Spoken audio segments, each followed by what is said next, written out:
1888. There was a famous scientist who made so many discoveries and made a fortune from his inventions. One day he was reading his local morning newspaper, and to his surprise, he found his name in the obituary column.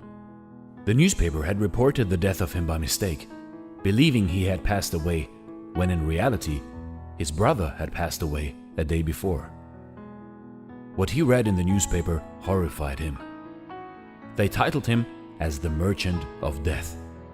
They also described him as a man who had made it possible to kill more people more quickly than anyone else who had ever lived. They criticized his invention of dynamite. There wasn't anything good written about him. That news hit him hard. In that moment, he quickly realized two things. One, that this was how people were going to remember him. And two, that this wasn't the way he wanted to be remembered. From that day on, he started working towards peace. He left most of his wealth in a trust that would be used to establish the awards after his name, Alfred Nobel. And that is how the Nobel Prize was created, as an award for people who make outstanding achievements to mankind in subjects that always interested Alfred Nobel: physics, chemistry, medicine, literature, and peace.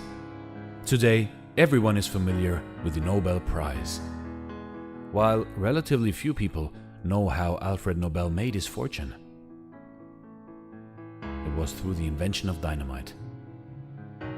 And nobody knew that a simple newspaper incident changed his life. Alfred Nobel had an opportunity granted to him that very few people have: to read his obituary while alive. Thinking about how one's obituary is going to read can motivate us to rethink and reflect on our life and how we are currently spending our life. The one thing that we can learn from this story is that the good we do lives after us. For most of us, this is the most important thing that we ever leave behind. The reality of death can be our greatest motivator if we let it. It can help us refocus on our visions and remember why we do what we do. Once you understand what death means in all of its darkness, you will understand life. You will see death not as a problem, but a fact. And that fact will change the way you see everything going forward. The only way to deal with the reality of death is to go out there and live the best life you can, while you can.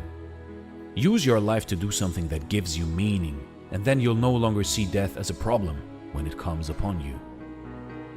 There is a famous saying: life is a book of 3 pages.